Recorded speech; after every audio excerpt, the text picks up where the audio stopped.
I want to welcome our brother JB to read a very important national statement.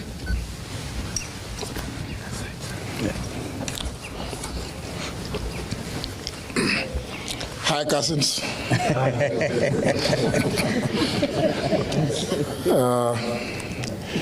As has already been indicated, this is a joint statement by the United Opposition on the murder of Alberto Ojwang, as well as the continued intimidation of online and offline critics of the Kenya Kwanza heinous regime. Fellow Kenyans, 3 years ago, none of us could have imagined or predicted that we would listing the atrocities and premeditated killings of Kenyans by the current regime. 3 years ago, many of us were on opposite sides of the political divide. We advocated for our plans and manifestos, eager to make a difference for our country, for the better, for posterity. Whether on the Kenya Kwanza or Azimio la Umoja, One Kenya Alliance sides, none of us gathered here today would have made security or ensure that our staff and their families, indeed our own families, have a hotline for protection and help, because the threat of abductions and illegal detentions was an imminent reality. We simply did not imagine it. Nor could we ask any Kenyan to prepare for it. This aberration has been perpetuated by the increased illegal surveillance, abductions, and illegitimate detentions, some of them ascribed to mistaken identity. It has become the modus operandi of a callously inhumane, Ruto-led regime. It is one, if not the major reason, why senior members of the Kenya Kwanza have been impeached, forced into resignations, or indeed have been sacked because they questioned and sought answers for these indecent atrocities that go against human understanding. It is the reason, ladies and gentlemen, that these brave souls, unbound and uncompromised, stand here as the united opposition determined to komboa Kenya. Friends, our beloved republic, when that 1-year-old Alberto Jang walked back to his home in Migori on June 6, 2025, neither he nor his parents, his relatives, and his young wife were aware that these were his last hours on earth. Albert was neither sick nor wounded. He had in fact spent the day actively planning his home garden, calculating its eventual harvest. Albert, a Kiswahili and religious studies teacher based in Voi, was a single hope of his parents and father to a 2.5-year-old child.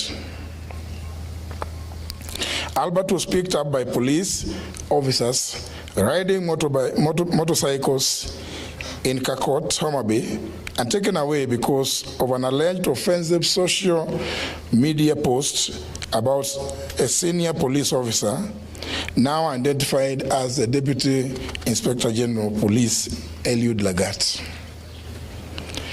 32 hours later, after the police who arrested Albert assured his parents that he was well and only needed a heavy overcoat because Nairobi was cold, Albert was dead. Why Albert was moved from Mawega police station in Homa Bay to Nairobi, 400 kilometers from the alleged area of incident, and specifically Central Police Station in Nairobi, and checked in under OB number 13/7/6/2/2025 at 9:35 p.m. on Saturday, June 7th, remains unclear. There are 26 hours that remain unaccounted for between Homa Bay and Nairobi. 26 hours when a healthy man having lunch with his young family arrived, according to many sources, bleeding with serious injuries, 26 hours before being declared dead on arrival, allegedly at Bagathi Hospital, Nairobi, at 1:39 a.m. Today, ladies and gentlemen, this is no ordinary gathering. Albert's family has questions. We too have questions. Kenyans have questions. And indeed, the international community has questions. We all demand answers to the following. 1, the Criminal Procedure Code, Chapter 75 of the laws of Kenya, has clear procedures on arrests relating to cognizable offenses. There should have been a formal complaint and an arrest warrant. Kenyans want to know if there was a formal complaint by the Deputy Inspector General Police Eliud Lagat, and if so, at what police station? Which date and time was this complaint recorded? Was it the OB entry number of the said was there an OB entry number for the said complaint? Number 2, we demand to know why Albert was moved from Mawego Police Station, Homa Bay, to Nairobi, and specifically sent to police station, and which officers accompanied him by name and rank. Central Police Station, Nairobi area, has CCTV coverage. Number 3, we demand to know where the footage showing Albert being brought in and leaving the station is, and whether it's been provided to the family lawyers. If there is no footage, we demand to know who ordered for the cameras to be switched off. When Albert was picked up in Homa Bay, he had no physical injuries. Indeed, he was having lunch with his wife. We demand to know who inflicted the grievous and extensive injuries on his body. Number 5, it's been reported that Albert was in solitary confinement at Central Police Station. Why was Albert considered a high-risk criminal to be confined in solitary? If he was not in solitary confinement, as alleged, who are his cellmates and how many were they? We therefore demand to know that demand to be shown the cell register to show whether he was with other inmates or he was in solitary confinement. Number 6,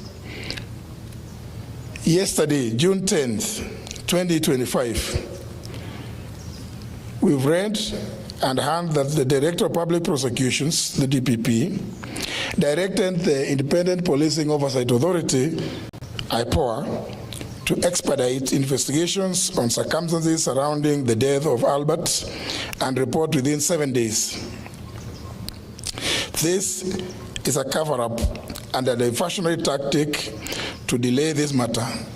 The mandate of the DPP under the Constitution of Kenya is to direct the National Police Service and the Directorate of Criminal Investigations in writing to do investigations, not to direct the IPOA. The postmortem on Albert is clear, and all Kenyans have formed this opinion. He was murdered. In light of the foregoing, we are calling not just for the resignation, but for the arrest and arraignment in court of the Deputy Inspector General of Police, Eliud Lagat, within 24 hours from the issuance of this statement. We similarly demand that the junior officers currently being persecuted be given witness protection with immediate effect. Their lives, obviously, are in danger because they know the truth. We applaud the courageous Kenyans who have kept vigil at Vigilance House and encourage them to maintain the pressure until this is achieved. We are also aware that Safaricom is complicit and indeed a facilitator in the tracing and abduction of Kenyans who have either ended up dead or maimed in the hands of police like Alberto Ojwang. We want to issue a direct warning that this amounts to aiding and abetting in the commission of these crimes against humanity, for which Kenyans will hold Safaricom responsible and either take appropriate legal action or boycott their services. Finally, ladies and gentlemen, due to the persistent targeting, kidnapping and abductions, intimidation, and law of arrests and murder of young people by this heinous and degenerate regime led by William Ruto, we reiterate our call for the June 25th to be a people's public holiday, a day of memorial in honor of all Kenyans who have lost their lives under this regime. Thank you. God bless Kenya. I think it's a very clear statement. I don't know whether anybody in here, because I think something so serious needs to be digested as it is. Yes. No questions. No questions. No Okay. Thank you. Maybe, but anyway, it's okay. Anyway, clear.